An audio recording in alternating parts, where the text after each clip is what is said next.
विचारधारा के आधार पर Republican party of India Athawale गुट से बगावत करने वाले भूपेश धुलकर ने नागपुर में बुधवार 6 नवंबर 2024 के दिन Republican party of India Ambedkar गुट में अपने सभी समर्थकों के साथ प्रवेश किया। इस मौके पर अंबेडकर गुट के राष्ट्रीय महासचिव डॉक्टर मोहनलाल पाटिल मौजूद रहे।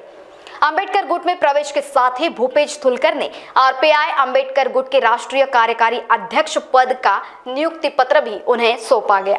इसके पश्चात भूपेश धुलकर ने रामदास आठवले पर जोरदार हमला करते हुए उन्हें अंबेडकरी विचारधारा का विरोधी बताया। साथ ही साथ उन्होंने महाराष्ट्र की मौजूदा सरकार को संविधान की रक्षा करने में असक्षम करार देते हुए धर्मनिरपेक्षता की धूर विरोधी भी करार दिया। इस पार्टी के बारे में हमारे राष्ट्रीय महासचिव डॉक्टर मोहनलाल पाटिल जी ने पूरा विवरण बता दिया है। इस संदर्भ में मैं इतना ही बताना चाहता हूँ कि ये मेरे लिए नई पार्टी नहीं है। आठवले साहब भी इसी पार्टी से सांसद बने थे, इसका ये भी फॉर्म लगाया था और मैं भी इस पार्टी का महाराष्ट्र का महासचिव रह चुका हूँ। मैं इस पार्टी का महाराष्ट्र का अध्यक्ष रह चुका हूँ। मैं इस पार्टी का राष्ट्रीय सचिव रह चुका हूँ। मैं इस पार्टी का राष्ट्रीय कोषाध्यक्ष रह चुका हूँ। तो इस पार्टी में, जिस पार्टी का मैं अभी मुझे राष्ट्रीय कार्यकारी अध्यक्ष बनाया गया, इस पार्टी में मैं इसके पहले भी काफ़ी मैंने शुरू से पार्टी बनने के साथ ही मैं इस पार्टी का पदाधिकारी इस पार्टी में था। रामदास जी आठवले जी ने 2018 के बाद में अचानक नई पार्टी बनी, जिस पार्टी का आगाज़ हमको किसी को नहीं था, किसी को खबर नहीं थी, मुझे भी खबर नहीं थी। तो मैंने सोचा कि शायद मोहन जी पाटिल से मेरे अच्छे संबंध है, दोस्ती है, तो इसलिए शायद मुझे टाला होगा। लेकिन पार्टी के किसी को भी इसकी खबर नहीं थी। आठवले जी ने जब भारतीय जनता पार्टी से अपना समझौता किया और पूरे देश में इसके खिलाफ में उस वक्त वातावरण बना था 1918 के आसपास कि लोग कार्यकर्ताओं के बीच में और लोगों के बीच में ये बात आई गई थी कि भाई ये बहुत हो गया, 3-4 साल 5 साल हो रहे, अभी इनसे अपना नाता तोड़ो और आप इधर स्वतंत्र रूप से आओ या फिर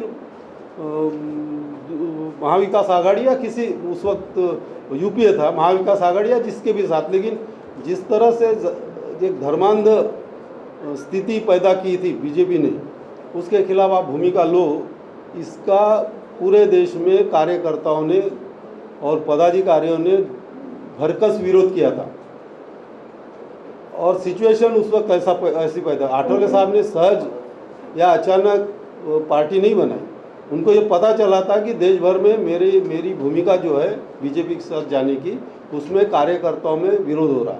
लेकिन चूंकि वो बहुत बड़े नेता थे, पैंथर का बैकग्राउंड था, आक्रामक और अच्छे नेता है, सबसे बातचीत करते हैं, सबके लिए फोन लगाते हैं, तो लोग वो हिम्मत नहीं कर रहे थे। लेकिन अंदर से अंदर सारे लोग इस युति के खिलाफ 2018 से ही पार्टी के कार्यकर्ता थे और इस सिचुएशन को भांपते हुए फिर आठवले साहब ने अपनी नई पार्टी बनाई। उनको मालूम था कि अभी आने वाले समय में इस पार्टी के तहत हम बीजेपी के साथ समझौता नहीं कर सकते। तो यही कारण मुझे जो मैं उनके नज़दीक हूँ, तो मुझे मालूम है कि लोगों में जो अनरेस्ट था बीजेपी के साथ जाने से, वो और बढ़ने वाला था और बढ़ रहा था। इसलिए आठवले साहब ने अपने नाम से नई पार्टी। ये खुलासा इसलिए कर रहे हैं कि अभी भी मीडिया में या लोगों में एक नाम में समानता होने से एक संभ्रम है। तो मैं ये कहना चाहता हूँ कि ये जो पार्टी है, ये रिपब्लिकन पार्टी ऑफ इंडिया ए, यानी हमारे कॉन्स्टिट्यूशन में लिखा है कि ए का मतलब अम्बेडकर, तो अम्बेडकर जी की फिलॉसफी को मानने वाली रिपब्लिकन पार्टी ऑफ इंडिया ए, ऐसा इस पार्टी का एक टैगलाइन है।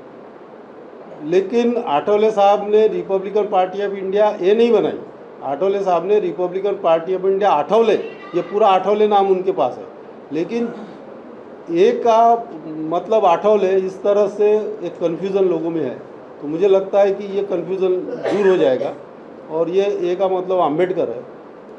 इस पार्टी के साथ में मैं जुड़ा हूँ। मैं हमारे मोहनलाल पाटिल जी और दीपक भाव निकाड़जे और सारे पदाधिकारी जो है रिपब्लिकन पार्टी ऑफ इंडिया ए के अम्बेडकर के, उनका मैं धन्यवाद देता हूँ कि एक नई जिम्मेवारी मुझ पर दी है और इस जिम्मेवारी को बखुदे निभाने की पूरी कोशिश करूँगा। और जो आइडियोलॉजिकल क्राइसिस जो आठवले जी के पार्टी में आया हुआ है कि हम भी सिर्फ हमारी भाई आइडियोलॉजिकल कोई समझ नहीं है, हम तो हमारी व्यवहारिक समझौता है। तो ये आइडियोलॉजिकल क्राइसिस को दूर करने के लिए हम आइडियोलॉजी को लेके और जनता के सवाल जो है, जो मूलभूत सवाल है, विशेष रूप से संविधान बदलने वाली बात हो या लोकतंत्र पे हमला होने वाली बात हो या शेत मजूर जो लोग हैं उनके सवालों की है, दलित अल्पसंख्यक ओबीसी और आदिवासी के सवाल है, ये सारी बातों पर हम लोग अपना रुख अपनाएंगे। और जिस तरह से संविधान की बात है, मुझे ऐसा लगता है कि बाबा साहब ने तभी कहा था कि संविधान कितना भी अच्छा हो, लेकिन संविधान चलाने वाले लोग अच्छे नहीं हैं तो संविधान का असर नहीं होगा, संविधान कोई काम नहीं करेगा। आज की स्थिति में संविधान को चलाने वाले लोग अच्छे नहीं हैं। संविधान हम नहीं बदलेंगे, संविधान बदलने का सवाल ही नहीं है, संविधान कोई बदल नहीं सकता, संविधान बदलने की किसी की हिम्मत नहीं है, इस तरह का जो प्रचार जो हो रहा तो, लेकिन संविधान चलाने वाले लोग अच्छे नहीं हैं। जिस तरह से एक धर्मवादी या धर्मांध रूप में जो शासन के स्तर पर या सरकार के स्तर पर कार्यक्रम चलाए जाते हैं, उसका मतलब ये संविधान के खिलाफ है। धर्मनिरपेक्षता की जो बात है उसको उसके खिलाफ में काम होता है तो संविधान के खिलाफ है। हर आदमी को अपना धर्म अपनाने की सहूलत है, लेकिन सत्ता का, शासन का, सरकार का कोई धर्म नहीं होता, वो तो निधर्मी होना चाहिए। लेकिन पूरे धार्मिक कार्यक्रम शासकीय स्तर पे चलाए जा रहे हैं, तो इसका मतलब ही संविधान चलाने वाले लोग अच्छे नहीं हैं और इसीलिए संविधान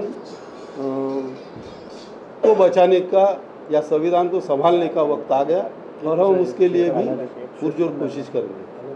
मुझे लगता है आप लोगों ने 2-3 दिन से या ये पूरे हफ्ते में आपने जो हमें